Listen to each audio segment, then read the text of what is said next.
Welcome to Never a Truer Word, where we look at the words that people choose to use to see if they're telling the truth, the whole truth, and nothing but the truth, and also give you confidence to really understand what everyone around you is saying. In this episode, we're going to look at Joslin Smith. She's missing, and we're going to analyse the words of Joslin's mum and her mum's boyfriend as well. Joslin went missing in South Africa in a case that captured nationwide attention on the 19th of February. At the time of recording, we don't know what happened to Joslin, but we do know 4 people, including the mum and the mum's boyfriend, have been charged in connection with Joslin's disappearance. So we look at the words, the statements that people made here, and here's the statement of Joslin's mum, Kelly. She says, "I was at work when she went missing. My boyfriend said he didn't know where she went. He is cooperating with the police, as I am. My motherly instincts are telling me my daughter is still alive and in this area. We will find her. I will walk on foot to find her. I will look in every little shack. I'm going to do it by myself if I have to. People keep telling me that they saw her with an older boy. I also want to know who that is. I am distraught. I'm broken. I don't know where my child is. I can't sleep without knowing what is happening with her." So we're analysing words on this channel, and when we're looking at people talking about missing people, people close to the person that's missing, we're looking for the tenses that they talk in. Are they talking about the person in the present tense? Because sometimes when they talk about the person in the past tense, it has been shown that that's revealing some guilty knowledge that the person missing is dead. So we're looking for the tense that they talk about the missing person in. Look as well at where they're focusing. What's most important to them? Is it themselves and protecting themselves, or is it finding or talking to, or the person who's missing coming back? Just look at where their focus is when they talk.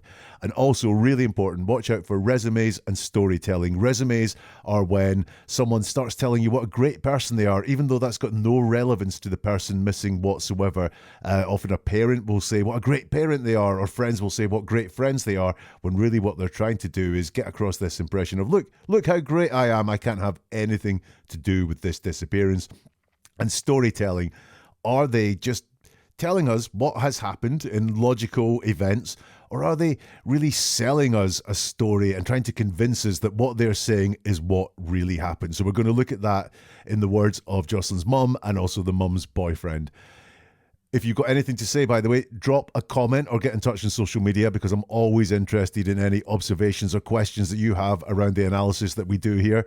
The like button gets this to more people, especially maybe people interested in the disappearance of Joslin, or people that would be really grateful to find out how to look at the words that someone uses and understand what it is they're really saying. The share button works in the same way, and if you subscribe or follow this channel, then you'll get more episodes like this when they arrive. By the way, this was a suggestion from someone in the Never a Truer Word Facebook community, and if you want to suggest something as well, the comments or get in touch on social media. I'm always interested in new cases to look at. So let's go back to the words of Kelly, and she started by saying, "I was at work when she went missing. I was at work when she went missing." Now, she starts talking about herself, first of all. She doesn't say when she went missing, I was at work. She puts herself first. She's the first priority. Kelly is the first priority by saying, I was at work when she went missing.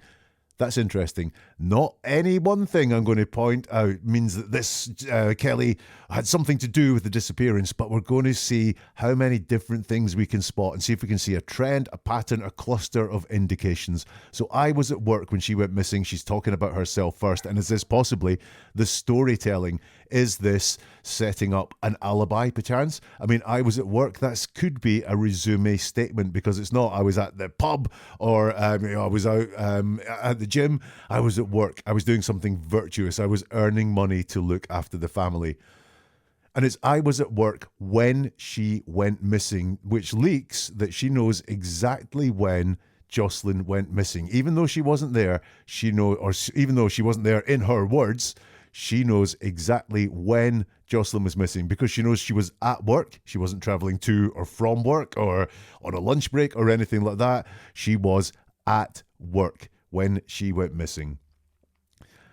Kelly then says, my boyfriend said he didn't know where she went. And the word said there is really important. She hasn't said it very straightforwardly. My boyfriend doesn't know where she went, or my boyfriend didn't know where she went. No, my boyfriend said he didn't know where she went. Now think about how you use that terminology. For example, if someone smashed a window in your house and you look at the next door neighbour and you could go, the next door neighbour did not smash the window.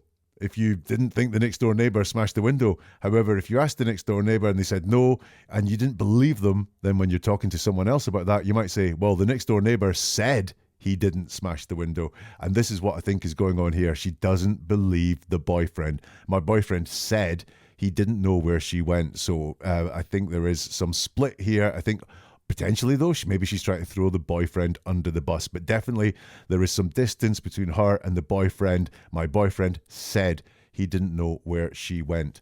And also didn't know where she went. Not doesn't know what's happened or didn't know what happened or who took her or when she went missing or even just what happened. No, it's didn't know where she went. So I think, again, Kelly is leaking information here. And is it that she knows that her child, Joslin, went somewhere? Maybe it was taken somewhere, but, she went somewhere. I think there's some leakage coming out here from Kelly. I talked about a split potentially between Kelly and the boyfriend. And she doesn't say, we are cooperating with the police. She says, he is cooperating with the police as I am. The only time that she leads with anyone apart from herself is this, when she says, he is cooperating with the police as I am. Everything else that we look at from Kelly, she's going to start with I. She's going to start from her own point of view. Here she starts with him.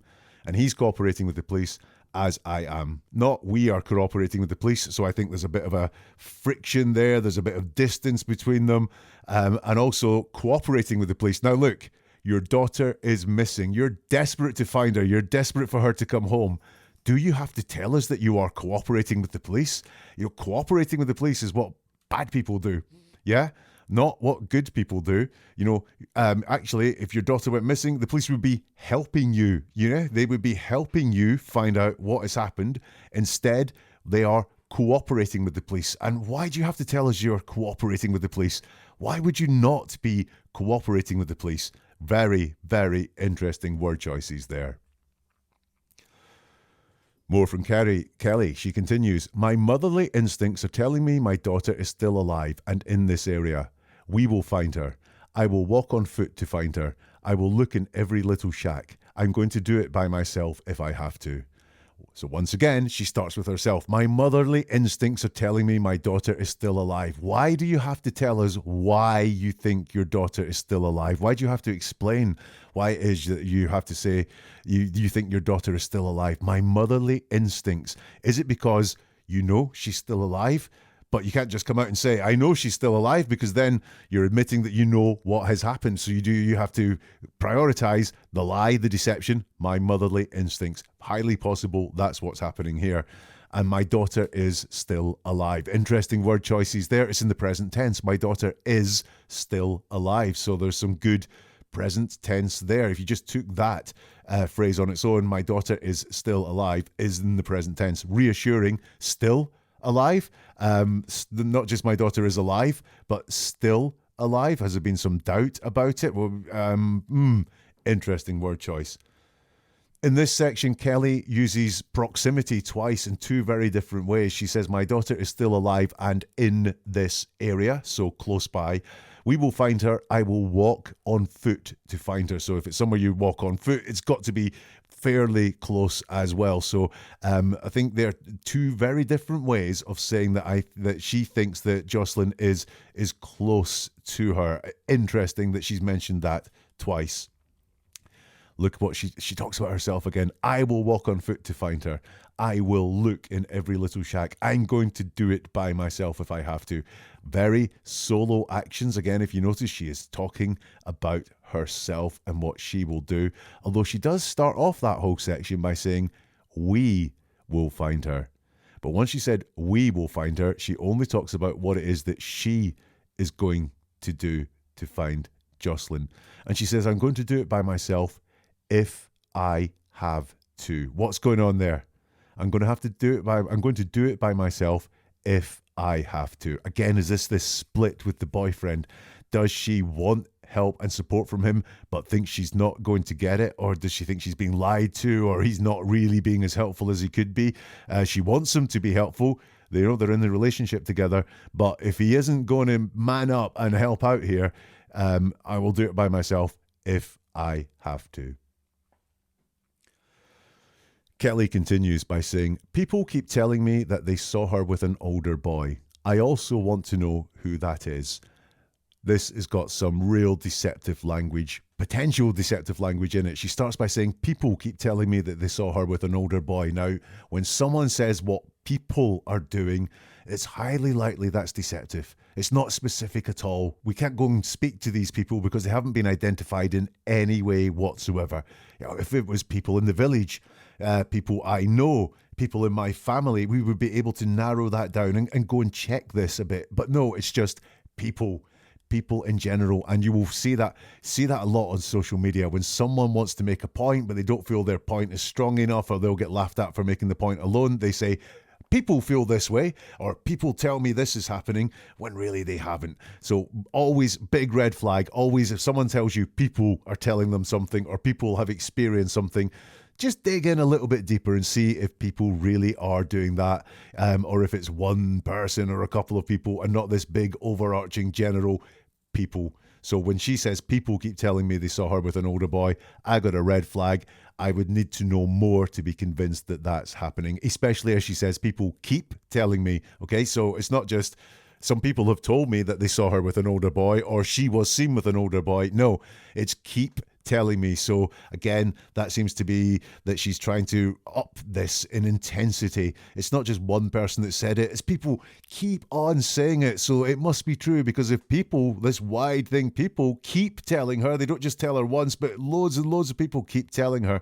Yeah, I think this is her trying to throw the scent somewhere else, and the deceptive flags are popping up there. She finishes that segment by saying, I also want to know who that is. Now, also is a strange word. Not just, if your daughter is missing and has been seen with an older boy, you just want to know who that is, yeah? So I also want to know who that is. What also? Is that as well as other people want to know who that is? Well, you just want to know who that is.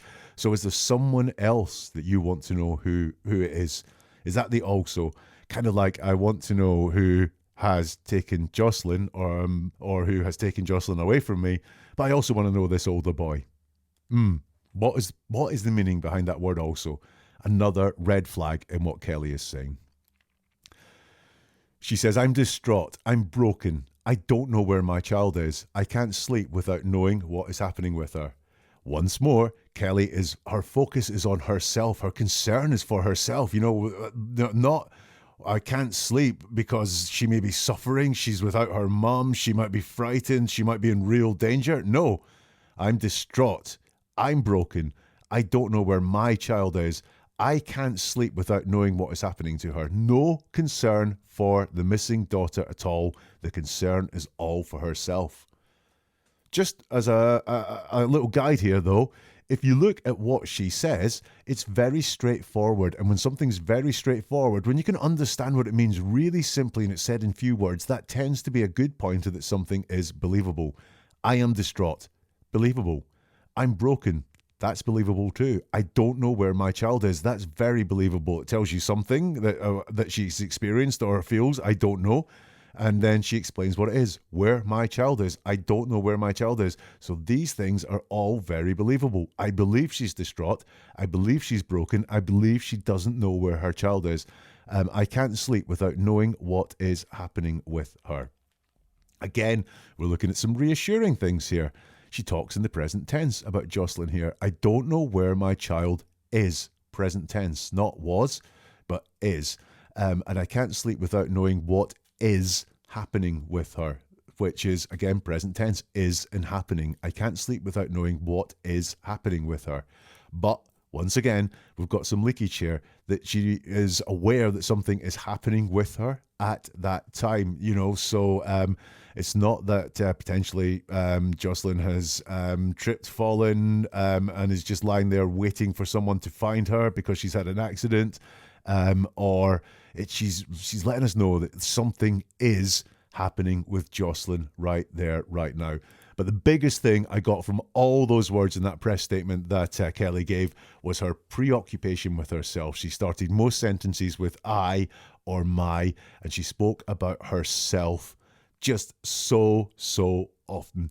Huge red flags about what Kelly had to say, and also that division that seems to be there between her and her boyfriend. And let's look at the boyfriend now. He's a guy called Joachim Apollos. Here's what he had to say. It was that afternoon on 2, I see her the last time. When she tells me that she's gonna go play with a friend of her, I saw her the last time, and this really, I'm really honest. Okay, I don't like what this guy says whatsoever. What he has to say is full of red flags. He said there, it was the afternoon on 2, I see her the last time. When she tells me that she's going to play with a friend of her, I saw her the last time, and that's really, I'm really honest. First of all, this is bang out of order. He tells us the time. It was an afternoon at 2. I see her the last time. So that's the finality of it. That's when he sees her for the last time. When she tells me that she's going to go play with a friend of hers. So that's not seeing her. And if you think about this sequence of events, Joslin, in his story, must have said, I'm going to go and play with a friend. And then she's walked away. She's walked out the door. She's walked out the room, or he's turned away. It's out of order. I see her the last time. She tells me something. I saw her the last time. So he's jumping about in time there. So a big red flag. When someone's telling a truthful story about something that happened in the past, it tends to be quite linear. This happened, this happened, this happened, this happened, right? That's not is what's happening here. And it's not about the last sight. I see her the last time. No, this is about the last conversation. So rather than wanting to tell us when he saw her for the last time, he, for some reason, wants to tell us what the conversation was, which was she's going to go and play with a friend of her. So is this story selling? It's not just enough for him to say, I saw her at 2 when she went out to play with a friend. No, he's got to go. She told me that she was going to go and play with a friend of hers. So yeah, really unedifying part of what he had to say. You'll see here he tells a lot of this story in the present tense. When someone's talking about things that have happened in the past, we obviously expect to hear them in the past tense. But Joachim here talks in the present tense. It was the afternoon, so that's the past tense. On to past tense. I see her, present tense, I see her the last time when she tells me, present tense, when she tells me that she's going to go and play with a friend. And then just to prove he can talk in the past tense, he says something in the past tense, I saw her the last time. But he tells the story, most of the story, in the present tense. A big red flag that we are being lied to. And here's another one. He finishes it by saying, I'm really honest. Have you ever noticed truthful people do not feel the need to tell you when they're being honest? When someone says, I'm being honest, or to tell the truth, there's 2 explanations for it. Number one is they've been lying all the other times, and now they're telling you, I'm being really honest here. Or, more than likely, what they're doing is they're telling a lie, but when people tell lies, it's very stressful, and we are telling a lie because we want it to be believed. So we will add things in that truthful people, or when we're being truthful, don't do, like, I'm really honest. And I think that's what's happening here. Here's a lie, but please believe it because I'm really honest. Yeah, of course we'll believe you. By the way, he's not just being really honest. It's really, I'm really honest. Once more, when people are telling lies, they're worried they're not going to be believed, especially around a missing child. This is a high stakes situation. So he's going to want to feel that he has to really turn up the sincerity, or the pretend sincerity. It's got to be 11 to be believed. So I'm really honest. So huge red flags from 10 seconds of him talking. Let's hear some more from him. I was at home like normal. I was at home. And you started being concerned around maybe what time when she was not coming back home? On 6 with the mother. The mother was with me. From the mother come home, the mother was with me. Until 6 o'clock, then we was getting concerned for where there's a kid. Then we started looking, and we didn't find her until we called the police. So he starts off there saying, I was at home like normal. I was at home. When someone tells you something was like normal in a situation like this where something exceptional has happened, it's another red flag. And this guy cannot help raising the red flags with every sentence that he uses. So when someone's telling you something was like normal, it's a red flag, because what's going on? There was nothing extraordinary happening. Everything was normal. It was just normal. Nothing unusual was happening. Well, here's the thing. Again, when things are normal, we tend not to notice things were normal. So when someone tells you something was like normal, especially when something extraordinary like a child going missing has happened, it's a red flag. Let me say once more, when someone says something was like normal, it doesn't mean they're guilty, but this is another red flag data point that's come out of the mouths of the mother of Joslin and her boyfriend as well. He says, I was at home like normal, I was at home. Maybe that's his way of speaking, that he repeats things. But again, I'm going to red flag this, because when we're lying, then again, it's a high stress situation. And when we're telling the truth, we just tend to tell the truth. We just tend to say what happened in a very linear, this happened, this happened, this happened, this happened way. He is repeating himself, and liars do that for one of two reasons. They'll worry that the lie they're going to tell is not really being heard because, the other person might not be paying attention. So they will repeat it just to really make sure that it's heard. Or, again, lying is hard to do, and we're really bad at it normally. So we think that by saying things more than once, it makes it more believable. And I think that could be happening here. I was at home like normal. I was at home. He's asked the question, and you started being concerned around maybe what time when she was not coming back home. He says, on 6 with the mother was with me. From the mother come home, the mother was with me until 6 o'clock. Then we was getting concerned for something unclear. Then we started looking and we didn't find her. And then we called the police. We've got the question asked of him here, which is what time did you start getting concerned? And he starts by answering with the time. Now, that would normally be a good sign, but nothing's good about this guy whatsoever. What time were you concerned? And he says, on 6. And then he starts adding in a whole load of information. The mother was with me. From the mother came home, the mother was with me until 6 o'clock, and we was getting concerned for her. Then we started looking. We didn't find her. Then we called the police. This is storytelling. It's not enough for him to answer the question.